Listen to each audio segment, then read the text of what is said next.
Hi Owen, thanks for sending us your footage of Catalonia, one of my not favourite tracks, but one track I certainly enjoy. It's one of the tracks which gives you, for me, a real true feeling of a GP event. It's quite unusual in the sense of how wide the track is, consistently wide it is all the way around, and the radius of the corners tend to be quite broad, with some pretty high corner speeds on some of them as well. So there's a lot to take on board. Quite a few twiddly bits, quite a few slow sections, but those are important to kind of get right. Looking at your lap, I've looked at your lap several times, and it's quite interesting the way you've laid it out for me with rear camera, front camera looking back at you, and I mean the tail one looking out the back lens isn't a huge lot of use in many ways, but the various views, it's difficult for me to actually tell whether they're on the same lap. I'm guessing they're not. So this forward facing footage of what I've got here, I'm looking at that as the primary thing to look at. I do jump at your body position at a couple of places. Body position for me is something, unless it's physically holding you back or you're doing something clearly horribly wrong or not correct or not helping, it's one of the things I kind of leave alone. I'm the worst advocate of it in one sense because I move very little on the bike, terribly old school, but kind of works for me. It makes me make the bike work a little bit more. The less you move on the bike, the less you're helping the bike in many ways. It sometimes can depend on your size. If you like your Marquez or Pedrosa size, little tiny Saxa Spuds sat on the bike, they have to move a lot more on the bike to have the same effect as a sort of 100 kilo rider. Because generally speaking, a 100 kilo rider is represents half of the weight of the bike. So that big lump moving around on top has a quite a sizable effect on the bike. Now, a combination of counter steering and body position and body moving has a great effect on the bike, and a lot of it is about basically getting the timing of those things right. But I'm looking at your lap as a whole, and I have to generalise, of course, because this particular lap you may have done better things on other sections or on other different parts of the lap, on different sessions, should I say? But looking at this lap, my overview straight away is the areas where you need to do a little more work. For me, is corner entry. Corner entry does seem to be a weak part of your riding. It's actually a real tough bit to get right and improve in because it's all about confidence at that point. Uh, Tactically, what you're doing on the bike and it is quite good. You're generally in the right position on the track. Timings vary a little bit, but generally speaking, what you're doing on the track is quite good. Your corner exit is certainly your ace card. It's the best bit about your riding. Once you decide to open the throttle, generally it's away you go, and you're very good. And towards the end of this lap, I think it's coming out of the complex, you get a little bit too excited and it kind of runs you out onto the curb. I mean, you should never worry too much about running on the curbs, particularly for the dry like we were here. But it is kind of your last warning. You watch the MotoGPs and they seem to live on the curbs. It makes me wonder if how big the curbs would be, how much the curbs they'd actually use. Hence the green sections where you start to get them penalised now. However, use of track is particularly important. I have to also ask riders what they look for in what they're trying to achieve when they're riding around on the track. A lot of riders, for instance, like to be using the track technically correct and enjoy themselves, which is fantastic. A lot of riders want to really improve their times at the end of the day. That means from start finish line back to start finish line, reducing the time. Now, to do that is where we really have to be technically correct to start off with. That means the structure of your riding has to be good, and also your track position. Now, track position for me is key. It's one of the things I work on most of all because if you're lapping Catalunya here in 4 minute lap, it really doesn't matter where you are on the track at that speed. You could be anywhere. But as your times improve and your speed improves, your track position becomes more and more and more important, and it becomes to a point once you get to sort of the maximum feasible, like sort of like record sort of pace. If you're a couple of inches out, can start to make a difference. So track position is primary what I look at. And then once you've found the line, is then start to put speed in it. Because once you've found the line, the length of that line is the length of the circuit, your 2.6 miles or whatever it is. Now, to reduce the time it takes to do your lap, what you have to do then is maximise what you're doing on the line. Generally speaking, if you're accelerating, it wants to be as early as possible, as hard as possible, for as long as possible. When it comes to braking, generally speaking, if you're braking, it wants to be as hard as possible, as deep as possible. So the minimum amount of time you're spending on the track doing nothing, just kind of coasting, you try and compress those sections of time. Now, there's always going to be portions of the track where you are doing effectively nothing. You're just kind of being patient and letting the bike turn. But generally speaking, it's about compressing that timeline. You can't reduce the distance unless you start cutting corners, and that's clearly cheating. But to reduce your lap time, you've got to maximise what you're doing.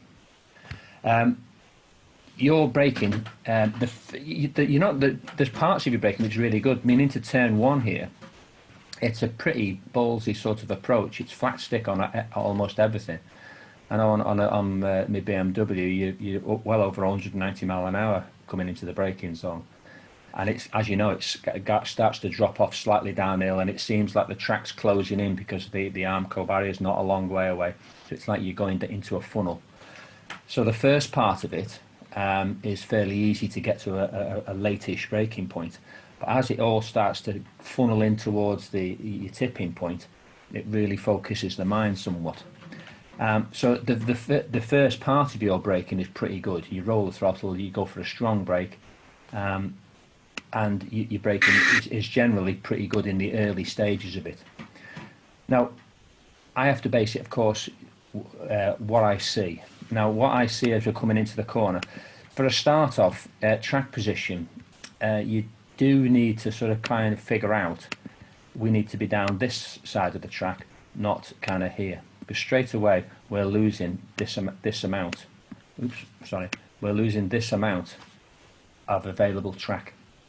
Not hypercritical at a low pace, but you're narrowing the corner down when you get to your tipping point, and you're effectively tightening the radius of the corner up, all of which isn't helping. So where do we need to get to? Ideally, we want to be running down sort of from that sort of groove there to there where you need to be in that section. And when we get closer to the corner, the one thing I do actually see is you effectively get rid of too much speed too far out the corner. Now what I'm going to do, the sound when it comes through on the speakers isn't great, but you've got your own footage to look back on this, so you'll be able to get 100% sound clarity. But if you listen to the bike, as we get to our tipping point, which is sort of about here somewhere, from this point, from where we are now, from here, right the way to the apex, all of this run into that corner, all of the engine note is more or less constant, which tells me at this point in the track we're already down to the speed that we're going to go around the corner. So all of this part is effectively, we're just kind of wasting time. And if you actually listen really carefully, just around here somewhere, there's a small blip in the throttle. It's as if like you want to do something about it as we're rolling into the corner, and the solution is to actually come on the throttle. Now, again, I have to sort of look at that as the lap as a whole, and not just this circuit, other circuits that you go to. And my general idea is you should stay off the throttle until you get to the apex or somewhere around the apex. Now there's going to be variables on different circuits where you're going up a hill towards the apex of the corner where you need to be on the throttle before that, so you're not going to lose speed. And then corners where you're dropping away to the apex, you need to hang on to it, hang off the throttle until your trajectory is really good, and then start your drive. But generally speaking, staying off the throttle to the apex is the best, because a bike will generally turn into the corner on a closed throttle better than it will on the, even if it's just cracked the throttle a little bit. Now, obviously, there's going to be much longer radius corners where there's no real apex. It's like there's a section of the track where you hold the curb running round the corner. And once you've slowed to a certain speed, you have to maintain that speed. So, hence the name maintenance throttle. So at some point, you have to come on the throttle just to stop yourself slowing down. And then at some point round the corner, you then start your acceleration out. So there's a section. And turn, what would it be, turn 1, 2, 3, turn 4 is a great example of it coming up here. But effectively, this section of the track here, we've basically lost too much speed here, and we're kind of just waiting for the apex to come towards us. It's sort of exaggerated on this sort of corner because we've just come from a shitload of speed down to a relatively low speed, so it's sort of quite easy to end up over braking, just so you make sure that you're down the speed, down to your entry speed. And it highlights to me sometimes that people, when they get to the braking reference where they go from full gas onto full brakes, that they become very consistent. If you're not terribly consistent or you haven't got an accurate reference point, what tends to happen is as you're approaching the braking area, some people, for instance, roll out of the throttle, pause for a second, then go on the brakes. So they create like a grey area where they're going to start you slowing down. Now the problem with grey areas, if you on a fast approach like this, because you at sort of 180 miles an hour, you're covering something like 70 feet a second. So if you leave it even a fraction later than you normally do, you've covered quite a bit of distance. So the faster you're going approaching a corner, the higher the speed, the higher the gear, the more accurate you've got to be on putting the brakes on, and the timing of it particularly. And that helps you generate a more consistent approach to this part of the track we're in now.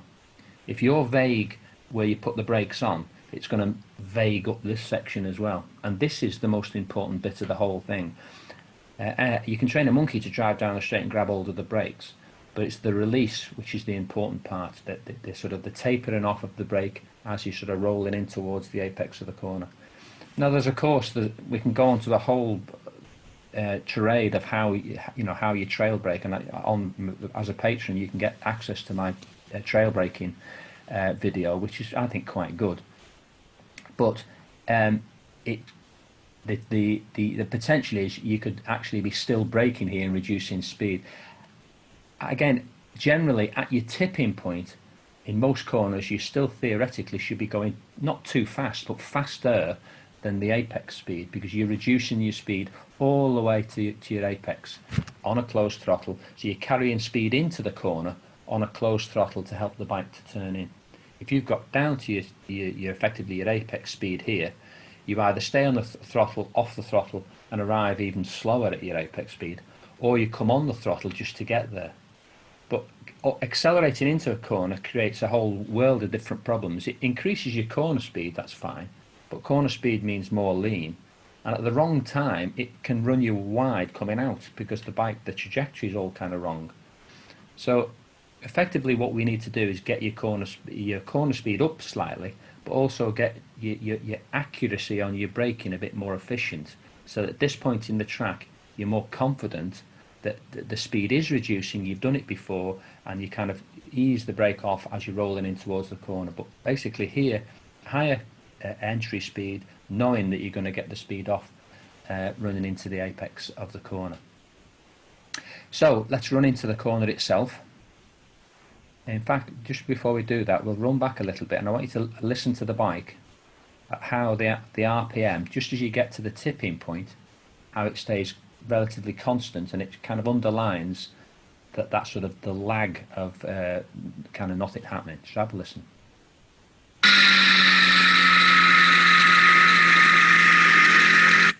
Here, it kind of flattens off.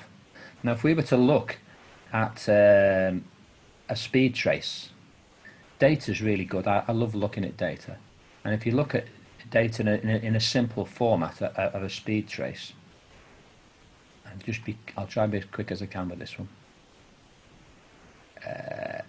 Imagine we've arrived from a very high speed and we've reduced our speed into the corner. Now at the tipping point, you've already got to your apex speed, so your speed trace kind of flattens out like this, and then you get to the apex of the corner, and then start your acceleration. But all of this bit is that kind of the waste of time going into the corner. So ideally, your deceleration needs to be as steep as you can because you're braking as hard as you can, for as long as you can, and then trail the brake off as you get to your tipping point. So ideally, that flat part here doesn't exist. You've got down to your apex speed and then you start to accelerate out the corner. It's almost like if you try to imagine, if you followed this speed trace, it would be like a oscilloscope sort of line all the way around the track. And if you're kind of rolling off up to corners and you're nice and smooth, and then you sort of part throttle around the corner and you're nice and smooth coming out, you end up with like a rolling kind of landscape like this sort of thing, the line. A nice rolling landscape. But that's stretching the line out, the timeline. The distance is of course the same, but the timeline gets stretched. So if you can effectively accelerate harder, brake harder, accelerate harder, brake harder, you're on the same line, but you're compressing the timeline. So effectively, instead of having like a rolling landscape, like over the downs and the moors, you need to create more of a rugged sort of mountainous range. It's aggressive, wrong word to use, but it's kind of, do you know what I mean? It's that sort of compression of time is what we're ultimately looking at. So let's go around the corner. There's only a short burst of throttle up to turn 2 here. It's effectively like sort of a bit of a chicane. But where you can, you open the throttle and you sort of start, you get a little bit of acceleration, you ease off round here, and then you build up a little bit of speed up to effectively turn 3. Now, turn 3 goes on forever. You need to look at an aerial shot like a Google Maps to see how long it is. So it's building up as much acceleration coming out of turn 2 into turn 3, so that you're kind of really forcing the issue here. What I tend to do is, as I'm coming out of turn 2, I drive really hard and then kind of keep the throttle on as I'm changing direction and kind of roll back on the throttle, so I'm keeping up as much momentum at this point. It means sometimes you come in for not an early apex, but you're trying to make the curb, and then sometimes because of your pace you run slightly offline, and that's where you're sort of controlling your speed on the throttle, in the sense that if you keep on the throttle, the bike's going to run wide. Closing the throttle or easing back on the throttle brings it back into the curb, so you move the bike out, opening the throttle, and you bring it back on a closed throttle. And this is a great corner to experiment exactly with that. What it does, the faster you go, the more lean you've got. So it's an experiment also with getting confident about leaning the bike over. But what is terribly important if you're trying that and doing it in this sort of a corner, is to try and not be too aggressive on the throttle.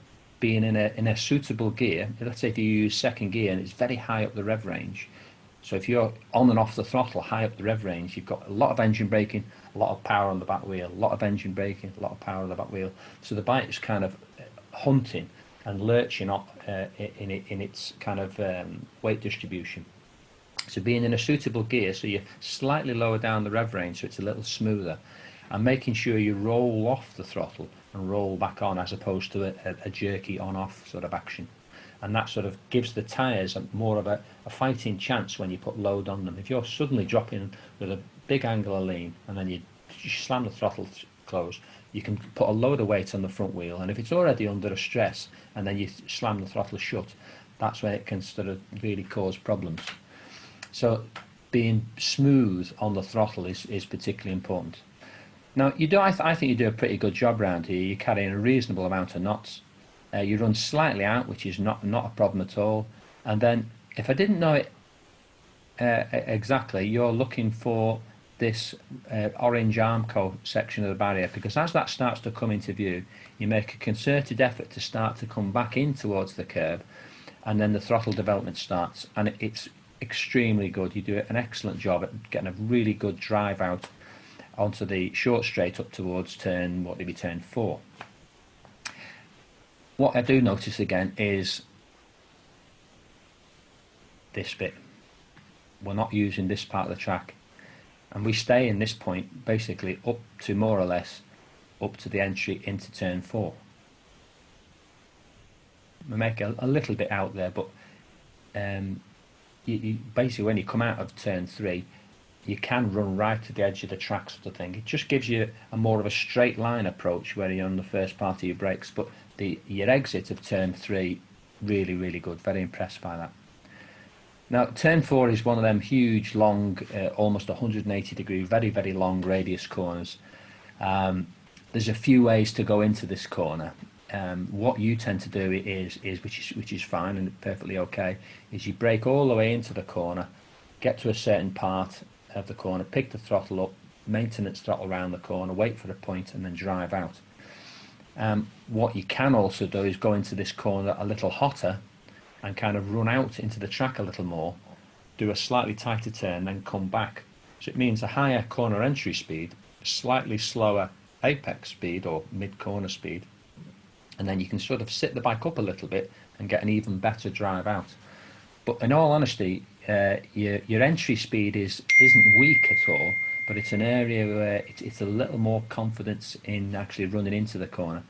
And the simple way I try to get people to think about it, from the bike being absolutely upright here to being sort of at full lean, which happens fairly early in the corner, you'll be sort of at this point in the track and you'll already be at full lean.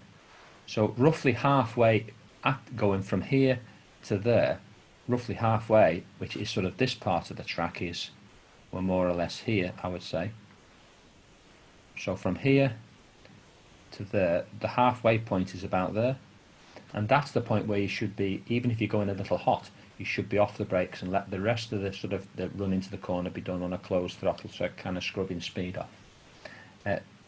Corner entry is the tricky bit, and it's all about, for me, it's all about getting your braking right and having the confidence to be here, knowing that you're going a little bit faster than your apex speed, but knowing that you can scrub that speed off. So consistency is really important. Either way, you get into the corner, nothing wrong with your line at all. As you can see at Catalonia, you've got like a clean part of the track, which it's really good because it's sort of like a fat line that you can ride on. And if you realise if you're in that fat sort of clean part of the track, generally speaking, you're in the right point in the track. Because of the width of the track and the length of the radius of a lot of the corners, it's not hypercritical if you're down to like a foot wide section of the track. You can blur that line. Watch MotoGPs here, particularly the Moto3s, and you'll get 3 bikes going around here sort of side by side. So it shows that it's not super accurate that where you should be on the track. So generally here you're doing a good job. You're waiting for a certain part of the track. I'm not quite sure what your reference is, but we should start to see the gantry shortly in our top right-hand corner, and that's what I'm really looking for. Is that you can see it better than the camera can. And as soon as I see the gantry in the distance, that's my key to sort of go for your exit. And again, you do a great job coming out of here. Good, strong drive, and you let the bike, which is important, you let the bike run out into the track. Now, you can run further out if you want to, but it makes it sometimes hard work to get back over and do your braking into turn 5. But you let the bike run out there, good, strong drive out, and then you get on the brakes into turn 5. Now, turn 5, as you know, you go over a slight crest and it's kind of dropping away all the way around the corner, plus there's the little bumpy ripples going in. It's one of those corners I'm always glad to get round, and the entry of the corner is the bit which is the uncomfortable bit. Late tipping, and here your track position couldn't be better. Absolutely bang on, right up near the white line. You do drop out too much speed here. Just like going into turn 1, at this point in the track, or just maybe a little bit further on, kind of about here, we're already down to our apex speed. And again, it's about confidence of leaning the bike over into the corner. If you control your braking better and be still at braking as you in the vertical here, just as you're coming out of the vertical, that's a point in the track where I would suggest if you're still braking hard here, you need to start trailing the brake off and basically easing back on the brakes, certainly by the midway point of your tipping, which is kind of about here. So if we're on full brakes here, off the brakes by that point, and then allow from here Let me just change my line a sec. So from here into there on a closed throttle, because the closed throttle with the big angular lean will allow the bike to turn. If you're trailing the brake all the way to the apex, beyond sort of like from the vertical, if you look at my video about in that V shape, at this point in the track you're kind of on the limit of the V, so you should start to come out the brake, because the further over you go, if you're still braking, the bike's actually trying to sit itself up, where you're wanting to go into the corner, so you can end up kind of fighting with it. So you're better off at the halfway point, kind of coming right out the brakes, and then just scrub the rest of the speed off just on a closed throttle. It's quite amazing how much speed you can reduce, i.e. scrub off going into a corner, just with the engine braking. It's a difficult one to experiment with, but a way that you can realise how efficient the engine is at scrubbing speed off is going to a corner, particularly if you've got plenty of runoff. Go into a corner at this sort of point in the track, pull the clutch in, and the bike feels like you've almost changed down a gear and started to accelerate, even though you may still be braking. It's stunning how efficient the engine braking is. So you've got to use that about easing the brake off and letting the engine sort of scrub the speed off in towards the corner, and having the confidence that you're going to get to the apex on that closed throttle. So as I said to you, this corner you kind of over slow a little bit right at this point. Now, on your approach to turn 1, when we go down the straight, in fact, let's go and have a quick butchers at it. It's about 2 minutes, I think, 2 minutes 43. So this is us coming into turn 1. Now I have to assume this is a similar or the same lap as what we've done.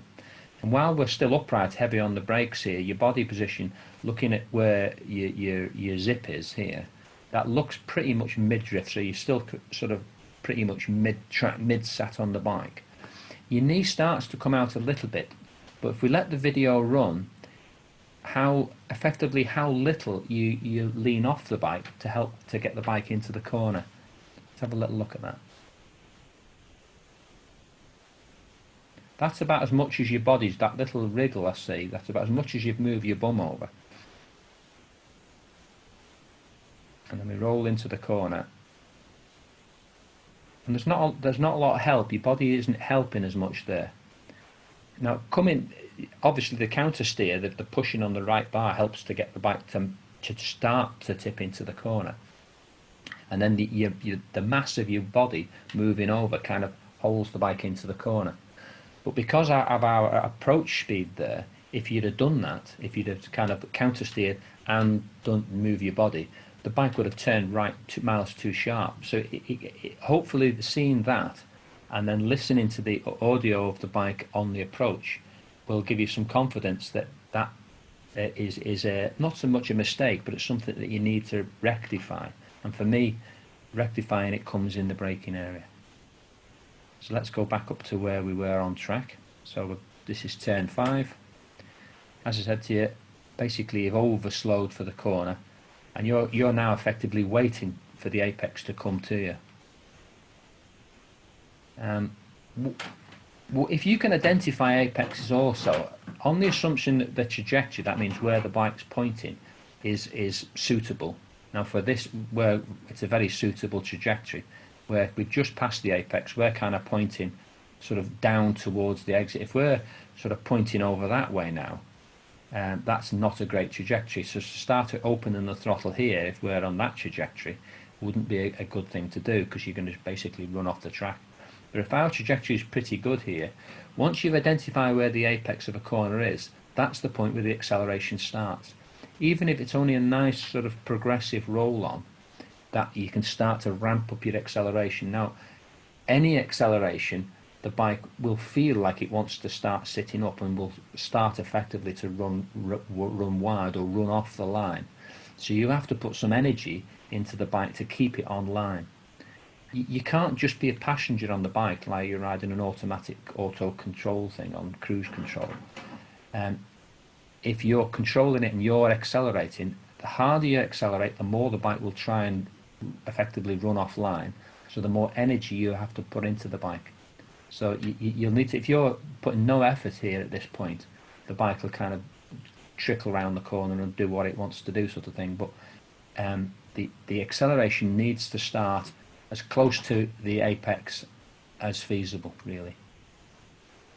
You start your drive out here, but we're probably to this point in the track where the bike's well on its way to being upright before the real sort of the boom of the twin starts and really starts to get going. Certainly if you're running a bike with traction control, it will give you much more confidence to start that acceleration early. I'm a great fan of the electronic era. Now I've got used to it, and letting it help you. And if you're not confident, you wind loads of traction on, and then you kind of start your acceleration, so the brain to hand coordination starts with the acceleration. And if you get to a point where you're sort of waiting for the bike to go, and the kind of your traction lights on because you're running loads of traction, well then you can start to wind your traction back, so the bike starts to accelerate more and more and more. But the brain to hand is already sort of is kind of wanting more. Well, then you kind of give it more with taking the traction off. But basically what you're doing here is waiting a little bit too long before you really get the motor working hard. You're running down the hill, which is good. You're using most of the track over to the left here, and effectively what you're doing, which is exactly right, is you're running in basically doing that sort of thing. You sort of run it through the corner and then breaking out towards the outside of the track, which is great. To be honest, this corner, I think you do a pretty good job of it. You run out to the right-hand side of the track. Perfect point, which is about roughly halfway along the curb. Staying in this clean section of the track. So we're right in the middle of the clean section of track. Aiming for a relatively late apex of the left. And just about now, as we get to this point, and as soon as the bike gets to here, you've picked up the throttle, and then as the bike comes up, starts to change direction, you develop the throttle and do again a great job on the exit. The bike's working really hard, and it's a good strong drive up the hill. This is another corner where you slightly sort of run up the hill, and then you think, oh shit, and it's as if like you sort of have a little tiny moment of confidence issue.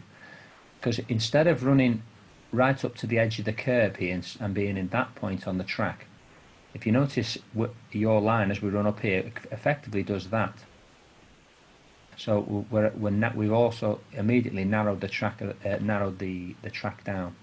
Instead of staying out to the left-hand side of the track and making more of a commitment into the corner, sort of not exactly a late tip-in, but making more of the width of the track, which gives you at the apex a slightly better trajectory onto the straight. To a point, the later you leave your tip into the corner, your trajectory theoretically improves, because you can get more of the turn done by the time you arrive at the apex. So you're effectively at the apex, you've got more view, or you're pointing more down the track, as it were. You're never going to be pointed down the track, obviously, but it's just you're improving your options at that point.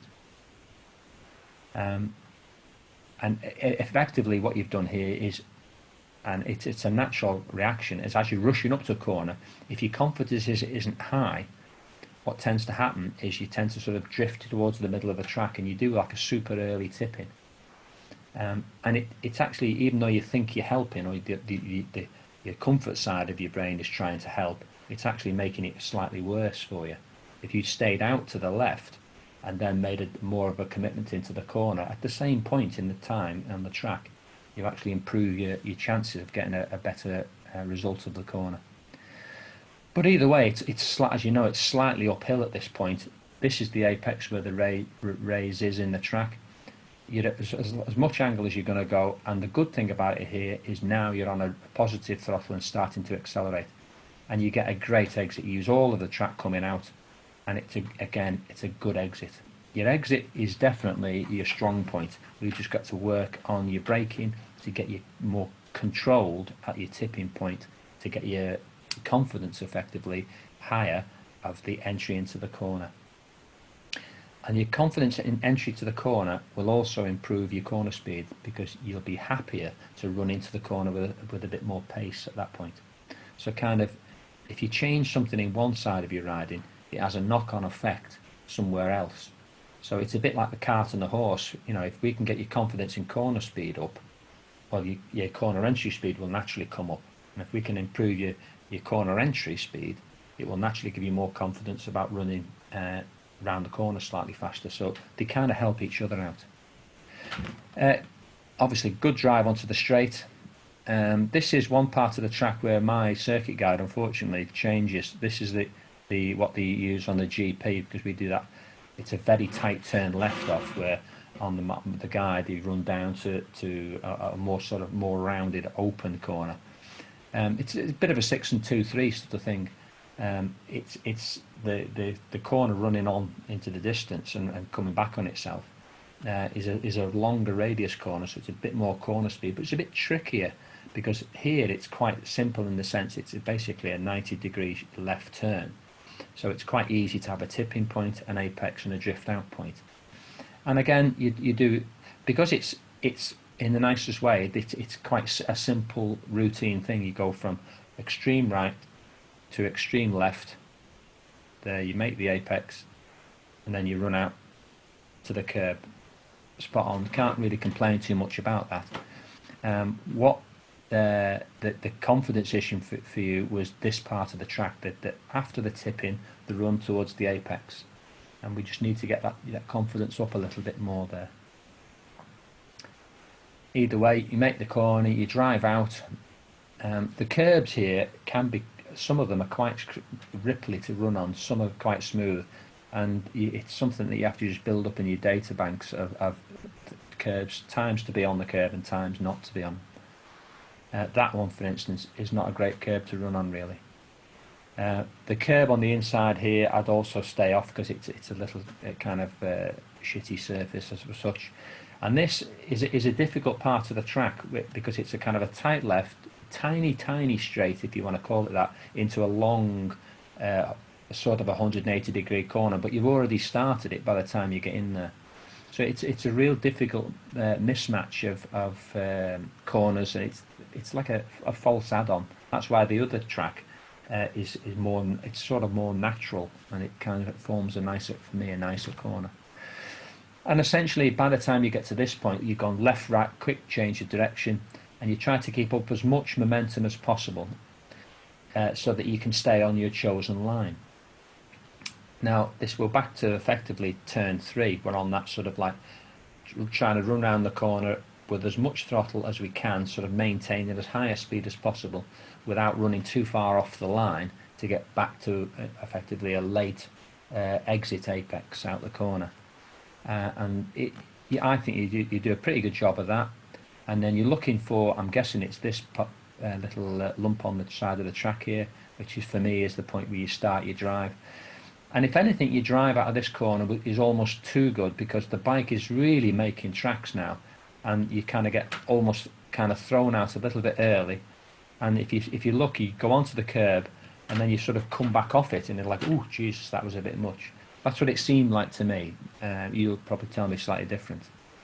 And then we come to a corner for me. I mean, it's great exit, you know, you're really driving out there, so that's 10 out of 10.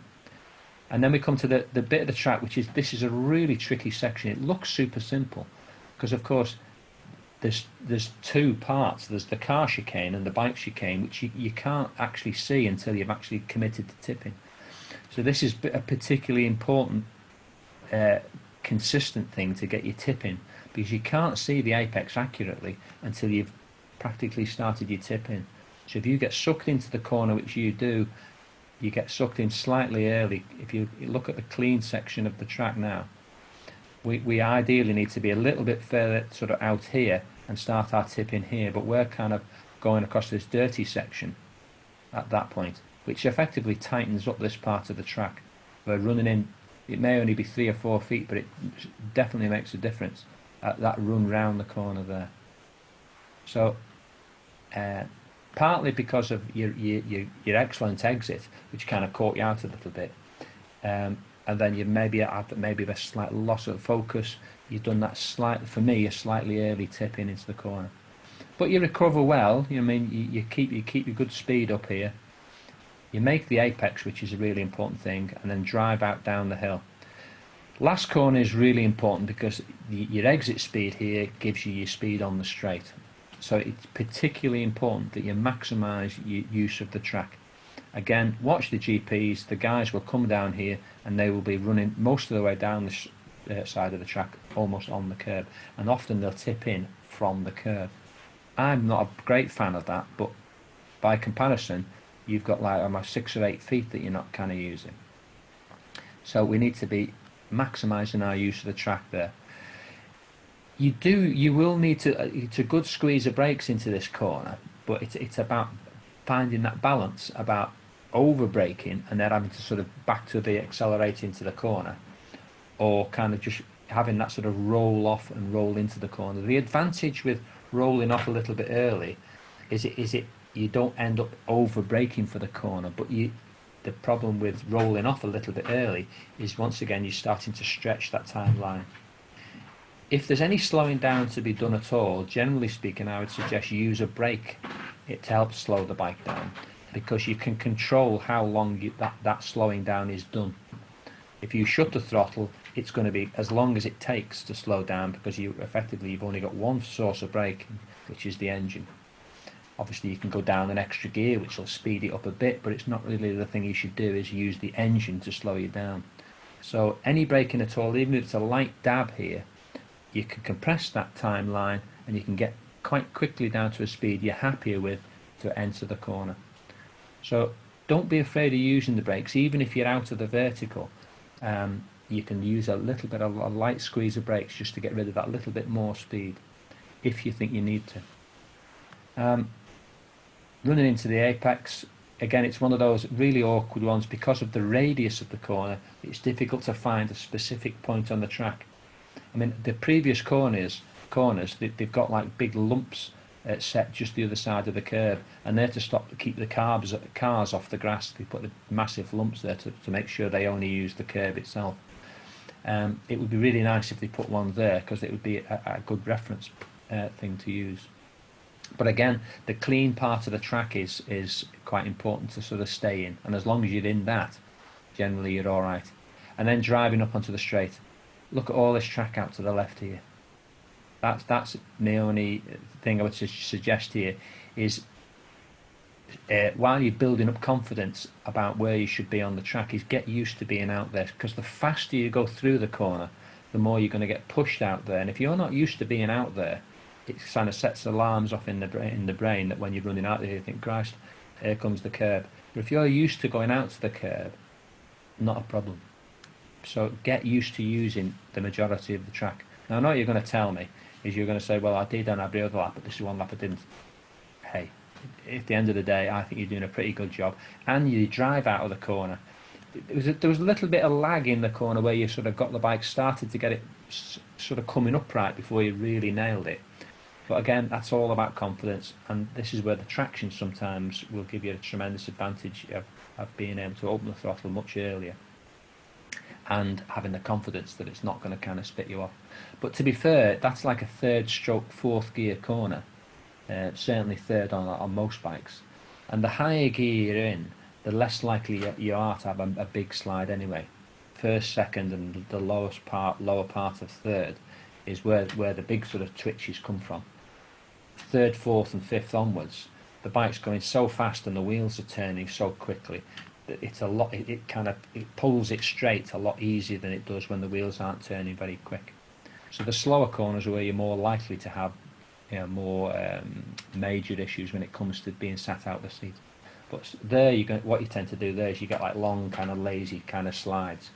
And it's something that you do need to get sort of comfortable with eventually, because as your speed increases and your confidence grows in where you should be and so on, and the using the bike, is the bike will start to become a little more fluid and start to move around.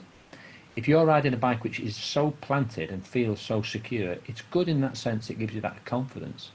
But it's also, I had the analogy I'd have, if you're riding the perfect bike, you're not riding it hard enough. you should be able to sort of push the bike until the bike starts to move around a bit.